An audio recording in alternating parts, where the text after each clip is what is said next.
이제 하나님의 말씀 읽겠습니다. 에스겔서 37장 1절로 10절 말씀까지 서로 교독해서 읽고 10절의 말씀은 같이 읽겠습니다. 1절 제가 읽습니다. 여호와께서 권능으로 내게 임재하시고 그의 영으로 나를 데리고 가서 골짜기 가운데 두셨는데 거기 뼈가 가득하더라.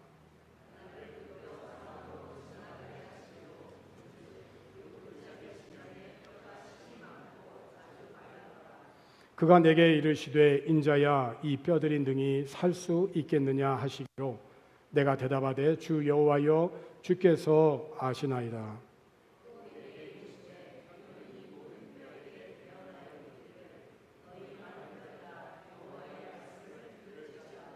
주 여호와께서 이 뼈들에게 이같이 말씀하시기를 내가 생기를 너희에게 들어가게 하리니 너희가 살아나리라.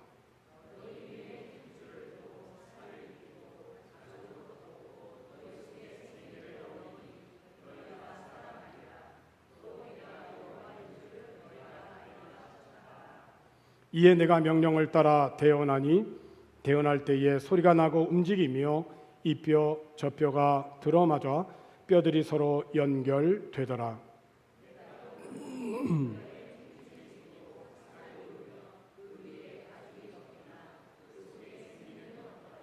또 내게 이르시되 인자야 너는 생기를 향하여 대언하라.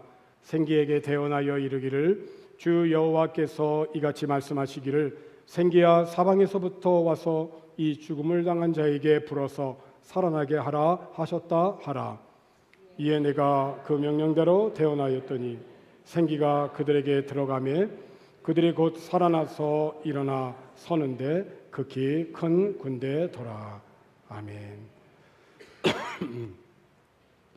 여러분 혹시 죽음을 경험해 보신 적이 있으신지 모르겠습니다.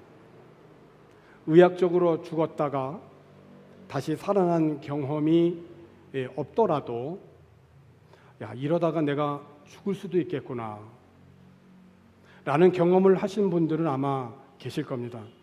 꼭 그렇지 않더라도 가족이나 가까운 이웃 중에서 죽음을 당하게 되었을 때 그 죽음을 목격한 그런 경우도 있을 것입니다.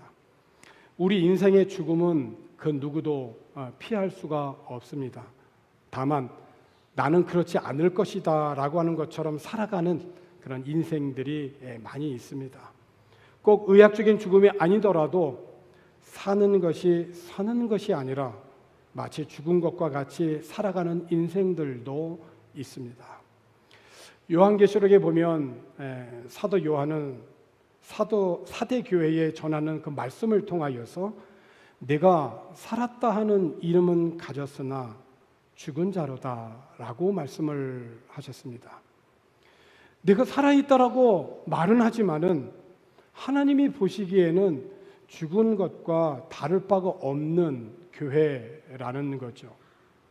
이와 같이 살아있다라고 하지만은 죽은 교회, 죽은 그런 생명에 과연 희망이 있을까? 지난주 수요일 날 우리가 탈북한 목사님의 그 강의를 들었습니다.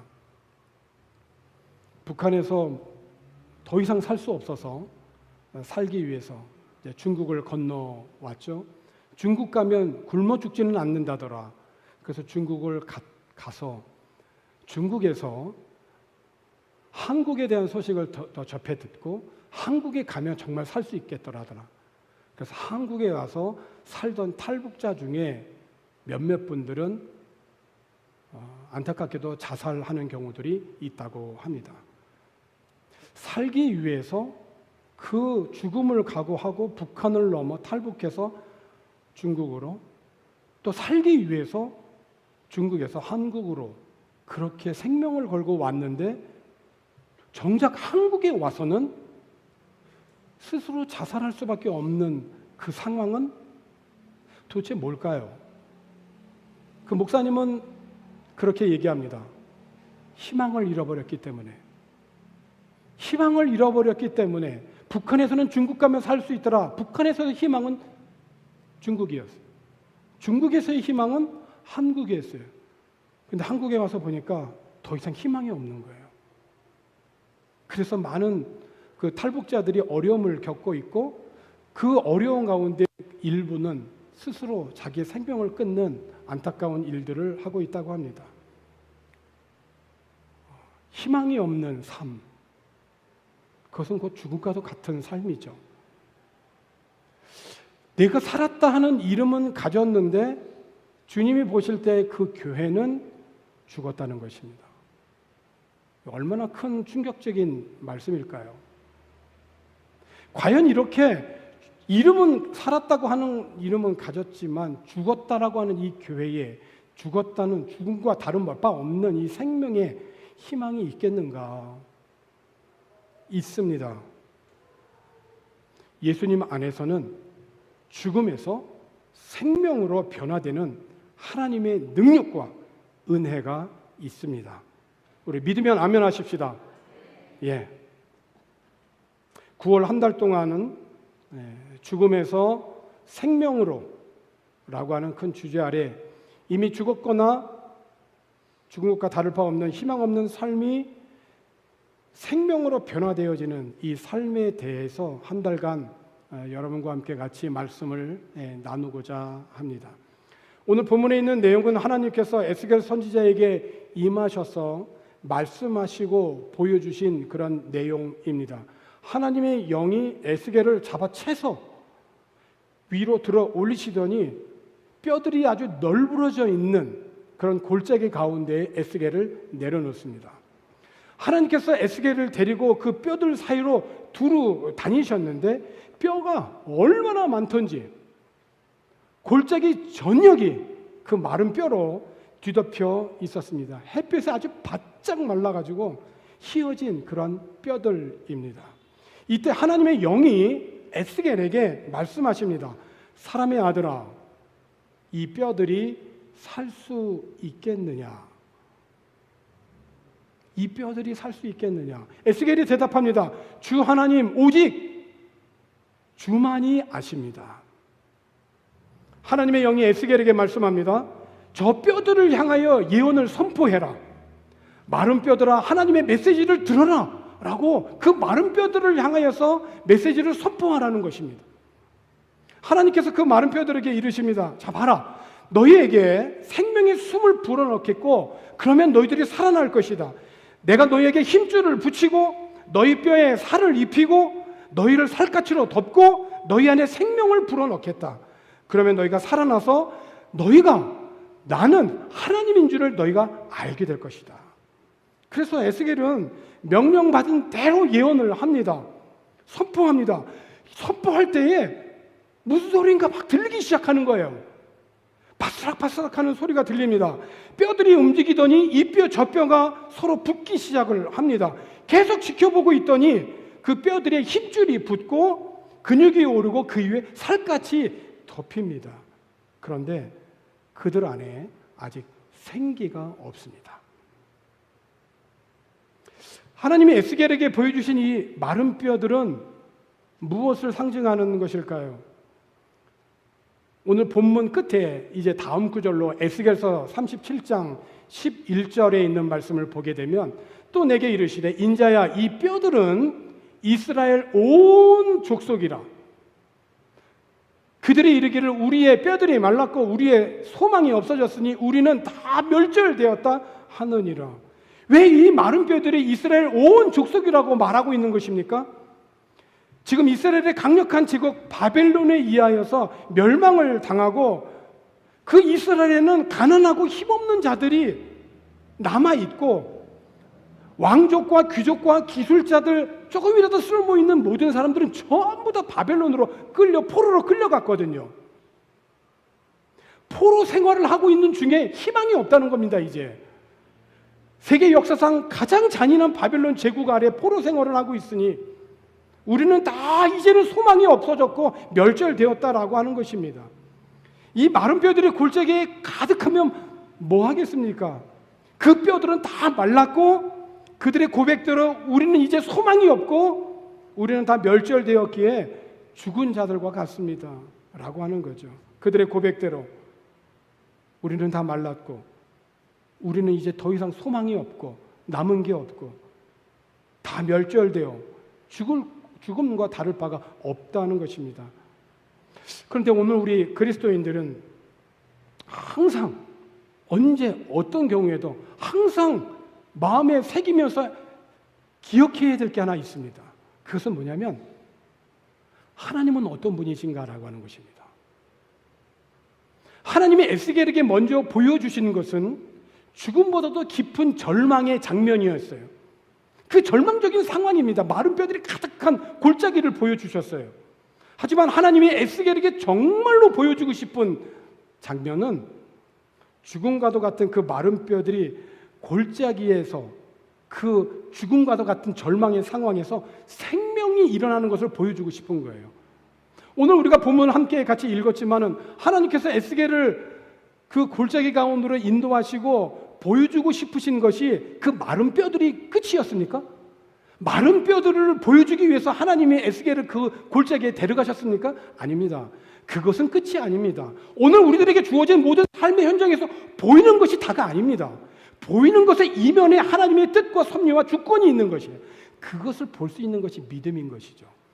하나님께서는 지금 에스겔에게 그거를 보기를 원하신 것입니다. 그렇다면 오늘 우리에게도 동일하게 우리들의 모든 상황 속에서 하나님이 정말로 하나님이심을 보여주고 싶기 원하는 그 하나님을 보기를 원하는 그 하나님의 마음을 우리들이 볼 수 있기를 주님의 이름으로 권합니다. 그 마른 뼈들이 살아날 수 있을지, 어떤 사람이 거듭날 수 있을지, 그거는 하나님만이 아십니다. 우리가 보기에 어떤 사람은 영적으로 아주 메마른 것 같아서 저 사람은 도저히 안 되겠다, 그리스도인이 될 수 없다라고 생각을 합니다. 그러나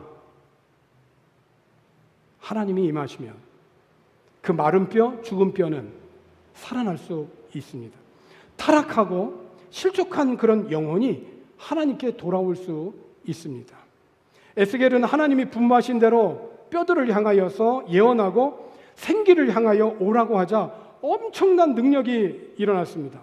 오늘 본문 9절에 있는 말씀입니다. 또 내게 이르시되 인자야 너는 생기를 향하여 대언하라.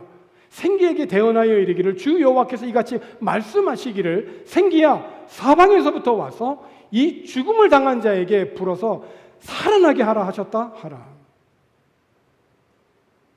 우리가 기억해야 할 또 한 가지가 있습니다. 그것은 사람들과 상황들을 변화시키는 분은 하나님이시지만은 하나님은 우리와 협력하기를 원하신다는 것입니다. 하나님은 오늘도 나를 통해서 누군가에게 하나님의 말씀을 대언하기를 원하십니다. 이사야 6장 8절에 있는 말씀을 보면은 하나님께서 이사야를 부르실 때에 상황을 이렇게 기록하고 있습니다. 내가 또 주의 목소리를 들으니 주께서 이르시되 내가 누구를 보내며 누가 우리를 위하여 갈꼬 하시니 그때 내가 이르되 내가 여기 있나이다 나를 보내소서 라고 합니다. 이사야가 하나님의 부르심을 받았을 때 그 유다의 상황은 그 52년 동안 우시야가 통치를 하면서 유다를 강하게 만들었는데 그 우시야의 죽음 이후에 유다의 번영과 영광이 사라지기 시작하는 그 위기의 때입니다. 이때 하나님께서 이사야를 부르시면서 모든 소망이 사라지는 그 바로 이 위기의 때에 누가 하나님의 마음을 백성들에게 전해야 할까 하시면서 믿음의 사람과 협력하기를 원하셨다는 것이에요. 오늘 어린이 교회 예배를 드리면서 우리 김한미 집사님이 보조교사들과 함께 같이 사역하는 걸 보면서 함께 협력할 수 있는 사람이 더 많았으면 좋겠다 이런 생각을 좀 가져보았습니다. 우리 오랫동안 정견주 집사님이 그 어린이 교회를 힘들게 어려운 상황 가운데서 또 이렇게 하셨잖아요. 이어가셨죠? 우리 김한미 집사님이 사역자도 아니고 평신도가 그 어린이 교회. 근데 제가 오늘 어린이 교회 예배 드리면서 깜짝 놀랐어요. 대표 기도를 어린이가 하는 거예요. 대표 기도를 어린이가 나와서 종이에 준비해서 써가지고, 와, 정말 은혜 받았습니다. 저 어떤 설교보다도 강력한 울림이었어요. 오늘 아이들이 어린이 교회 예배를 위해서 자기가 대표 기도인 걸 알고 미리 종이에 준비했을 때 그걸 하나님이 얼마나 귀하게 보셨겠어요. 그거를, 그 예배를 하나님이 기쁘게 받지 않으시겠어요. 물론 애들이 여기서도 장난하고 저기서 장난하고 집중이 안 되죠. 그래서 협력할 수 있는 사람이 좀 옆에 더 있었으면 좋겠다는 마음이 드는 거예요. 청소년부 9시 예배 드리고 나서 좀 쉬고 싶은 그 우리 청소년들, 지금 이 시간 밑에서 아이들과 액티비티 하고 있습니다. 그 아닌 청소년들은 여기 다 앉아 있고요. 우리 어린이들한테 많이 배워야 됩니다. 정말. 내가 누구를 보내면 누가 우리를 위하여 갈고 할 때, 이사야는 주님이 부르시는 자리가 어디든지 주님을 만나고 난 다음에 자원하여 가기를 헌신했던 거죠. 요한계시록 1장 17절에 있는 말씀을 보게 되면 사도 요한이 나팔소리 같은 큰 음성을 듣게 되고, 이어서 이제 부활하신 예수님을 보게 될 때 상황을 이렇게 기록하고 있어요. 내가 볼 때에 그의 발 앞에 엎드려 죽은 자 같이 되었다는 거예요. 큰 음성이 나서 그 음성을 따라서 이렇게 보게 되었는데, 그것이 부활하신 예수 그리스도의 그 모습. 그래서 내가 죽은 자와 같이 그냥 완전히 엎드려진 거예요. 설명이 필요 없죠. 그가 오른손을 내게 얹고 이르시되 두려워하지 말라, 나는 처음이요 마지막이니라. 이사야는 하나님의 거룩함을 직면해서 그 앞에 죽은 자처럼 되었었는데, 반모섬에서 그리스도의 영광을 목격한 이 사도 요한도 마찬가지였어요. 그런데 하나님은 이제 죽었다라고 생각하는 이사야의 죄를 정결하게 씻어주시고 하나님과 이제 협력할 수 있도록 그 사역을 맡기시면서 하나님의 구원 사역의 일꾼으로 부르셨어요. 사도 요한도 마찬가지고요. 그를 통하여서 마지막 때에 일어날 하나님의 심판과 구원, 그 완성을 요한계시록을 통해서 우리에게 보여주고 있습니다. 오늘 이곳 박이호에도 하나님의 구원과 성결한 삶을 위하여서 한인 교회들과 현지 교회, 그리고 많은 선교사님들을 하나님께서 이곳 박이호에 보내주셨습니다. 하나님은 교회와 믿음의 사람들을 통해서 바로 그렇게 지치고 상한 심령들을 회복시키기를 원하신 거예요. 계속해서 말씀이 선포되기를 원하신 거예요. 생기가 없을 때 생기 앞으로 와라고 말씀하시고, 계속해서 포기하지 말고 계속해서 말씀을 선포하라는 거예요.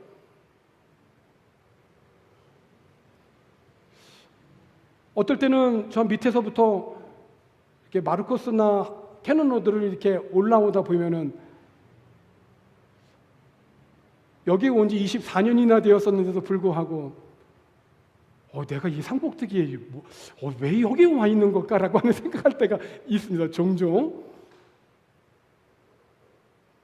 지나간 세월을 돌아보면서 현재를 통해서 확인할 수 있는 것은, 오늘 저와 여러분 그리고 택한 교회를 통해서 하나님은 죽어 있거나 죽어가는 영혼들을 구원하시고자 우리들을 부르셨고, 지금도 계속해서 우리들을 콜링하고 계신다라고 하는 것입니다.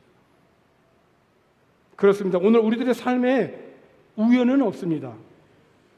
모든 것은 하나님의 주권과 섭리 안에 있는 것입니다. 그것을 인정하고 그것을 신뢰하는 것이 오늘 우리들이 하나님을 향한 믿음이고, 모든 상황 앞에서 있어야 될 마땅한 오늘 우리들의 삶의 자세인 것이죠.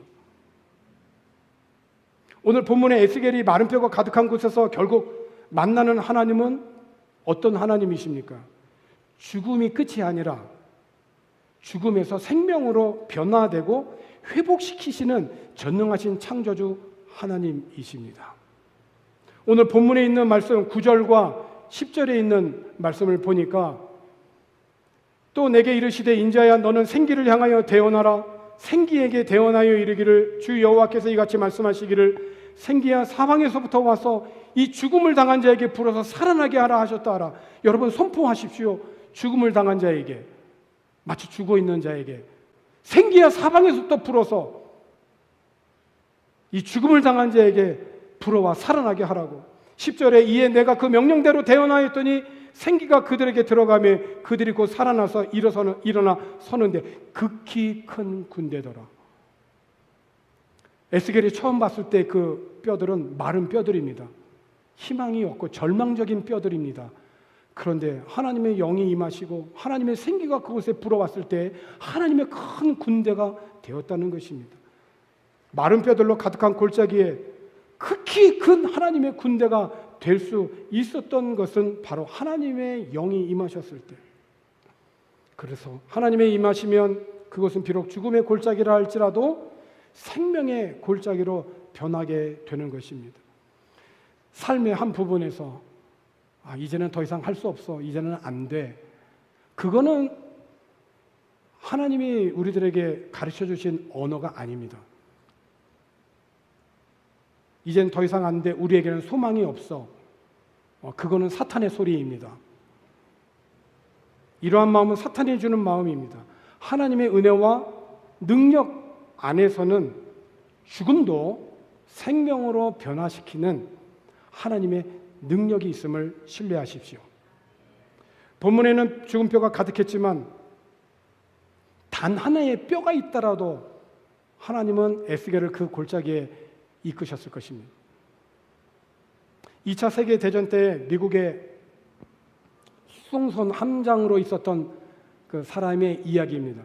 한 번은 여러 척의 수송선들이 전쟁 관계에 물자를 싣고 대서양을 항해하고 있는 중이었는데 돌연 비상 신호의 명령이 들어오기를 그 근처에 있는 미국 이 구축함 그 한 척을 빙 둘러서라는 것입니다. 대서양 한복판에서 이러한 명령은 너무나 이상한 명령이에요. 아무튼 명령이기 때문에 여러 척의 이 수송선들이 그 구축함을 둘러싸서 둥글게 이렇게 멈추어 섰습니다. 이 함장이 이틀 후에 알게 된 사실은 그 둘러싸여 있는 그 구축함 그 안에 어린 소년이 한 명 타고 있었었는데 그 소년이 급한 병으로 지금 수술을 받아야 되는데 그날 그 밤에 그 바람과 물결이 너무 세서 심하게 움직이는 이 구축함 속에서는 어린아이를 집중해서 수술을 할 수 없었던 거예요. 그래서 때마침 그 근처를 지나가고 있는 수송도들을 전부 다 불러들여가지고 그 구축함을 둘레에 빙 둘르게 써서 임시 방파제를 만든 거죠. 어린아이의 수술을 진행시켜서 목숨을 살리기 위해서요. 크나큰 전쟁이 진행되고 있을 때였으나 어린아이의 생명 하나를 건지기 위해서 수술하는 의사를 도운 그 사랑 어린 그 군 수뇌부의 비상 명령이었던 것입니다. 사랑하는 성도 여러분, 근데 아십니까? 오늘 저와 여러분의 구원을 위해서 하늘이 전부 총동원되었었다라고 하는 사실을 여러분은 알고 계십니까? 마른 뼈들이 가득한 그 골짜기에서도 하나님으로 인한 소망의 빛을 우리들은 볼 수 있기를 주님의 이름으로 축원합니다. 절망과 죽음의 자리에 있던 이스라엘을 다시 살리시려고 에스겔을 잡아채워서 보여주시기를 원하시는 그 하나님이 오늘 우리들도 이렇게 잡아채워서 죽어가는 영혼들과 그리고 그들의 영혼의 회복을 위하여서 구원하시고자 하는 하나님임을 오늘 우리들은 깨달아야 될 것입니다. 오늘 우리가 얻은 구원이 어떻게 얻은 것입니까? 그것은 정말 혈통으로나 인맥으로 얻은 것이 결코 아닙니다. 하나님께서 세상을 사랑하시되 유일하신 아들 그리스도를 우리들에게 보내주시고 우리의 모든 죄를 대신 짊어지시고 십자가에 죽으심으로 우리를 죽음에서 영원한 생명으로 건져 주신 것입니다. 이 하나님의 사랑과 구원과 은혜를 우리들이 한시도 잊지 아니하고 우리 주위를 돌아보아 죽어가는 영혼들과 죽어가고 있는 것과 다름없는 영혼들의 구원을 위해서 회복에 필요한 영혼들을 위해서 내가 그 사람을 위해서 기도하지 않으면 누구도 기도해 줄 수 없는 그 영혼들의 회복을 위하여서 하나님이 오늘 우리를 먼저 부르셨다라고 하는 이 사실을 우리들이 항상 기억하고 하나님의 마음을 품어 그 하나님, 죽음에서 생명으로 변화시켜 주시는 그 하나님의 은혜와 능력을 우리 모두가 경험할 수 있기를 주님의 이름으로 축원합니다. 기도하겠습니다. 하나님 아버지 감사합니다. 오늘 우리의 구원을 위하여서 성부, 성자, 성령 삼위 하나님이 일체가 되어 우리의 구원을 이루어 가시는 그 하나님이 계심을 인하여 감사드립니다. 마른 뼈들로 더 이상 희망이 없고 절망과 죽음뿐인 그곳에 하나님의 생기가 임하여 하나님의 지극히 큰 군대가 대형같이 오늘 우리 교회를 통하여 또 이곳에 파송되어진 모든 하나님의 사람들을 통하여 이곳에 세워진 현지 교회들을 통하여 하나님이 하나님 되심을 선포하고 죽어가는 영혼들을 구원하고 하나님의 마음을 감동시킬 수 있는 그런 교회와 성도들이 되도록 하나님이 인도하여 주옵소서. 죽음에서 생명으로 변화시켜 주시는 예수님의 이름으로 기도하옵나이다. 아멘.